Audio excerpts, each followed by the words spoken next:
Assalamualaikum warahmatullahi wabarakatuh.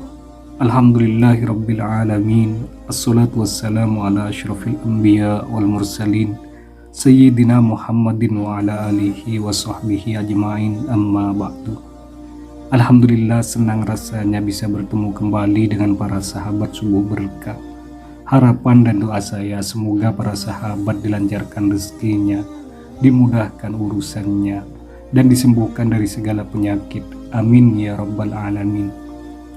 Untuk sebagian orang, sholat tahajud termasuk juga melaksanakan ibadah yang paling berat, karena harus dilakukan waktu malam hari, dasarnya pada sepertiga malam terakhir. Pernahkah kita berpikir, mengapa harus malam hari? Kenapa tidak siang hari? Sesungguhnya ada banyak rahasia keajaiban di balik waktu sholat tahajud. Hanya dengan mengetahui, kita melakukan ibadah ini akan terasa mudah untuk dilakukan. Sholat tahajud termasuk juga sholat yang paling penting setelah sholat wajib. Mengenai faidah-faidah yang bisa kita peroleh dari istiqomah sholat tahajud, seperti diterangkan dalam salah satu hadis. Sholat tahajud dapat menghapus dosa, mendatangkan ketenangan, dan jauh dari penyakit.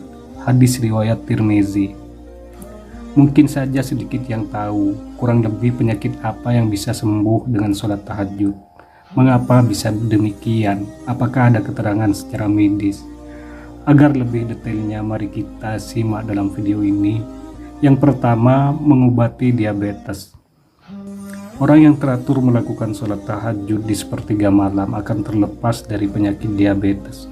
Karena penelitian menyampaikan bila sholat tahajud buat kandungan kortisol seseorang jadi rendah. Seperti yang kita ketahui, satu di antara manfaat kortisol yakni tingkatkan kandungan gula darah lewat cara merangsang metabolisme karbohidrat. Saat kortisol bertambah, otomatis kandungan gula darah akan jadi lebih. Jadi itu, sholat tahajud demikian disarankan pada pasien diabetes. Karena waktu sholat tahajud, jadi kortisol akan alami penurunan dan gula darah akan alami penurunan lewat cara alami. Yang kedua, mencegah pembengkakan pada jantung. Faedah lainnya dari kortisol yakni untuk menghalangi pengeluaran urin. Karena itu kita tidak sering kebelet kencing saat tidur malam hari, kecuali pada pasien diabetes. Hal semacam itu lantaran ditahan oleh kortisol. Dengan rajin sholat tahajud, jadi kortisol kita bisa diturunkan dan akan berimbas pada dampak penghalangan urin yang juga semakin rendah.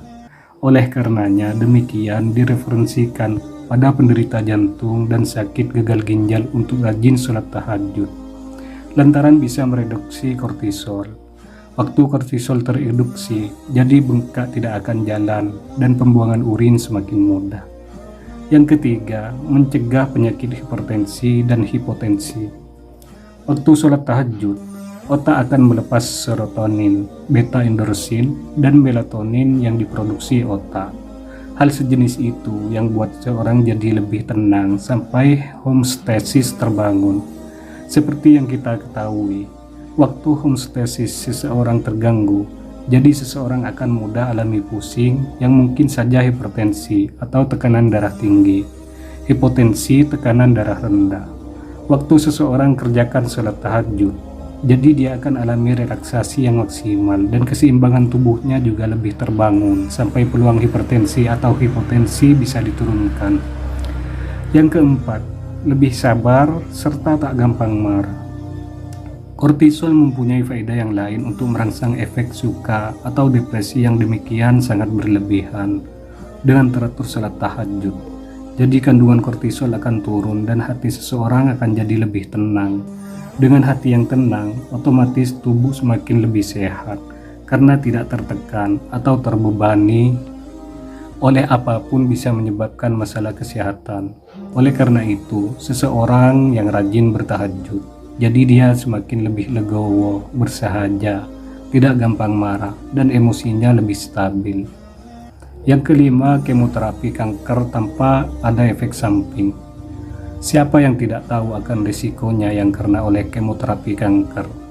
Kemoterapi mengandung risikonya, baik berat atau mudah, diantaranya mual, muntah, lemas, rambut rontok, sariawan, masalah pencernaan, infeksi pendarahan, permasalahan kulit, dan yang lain.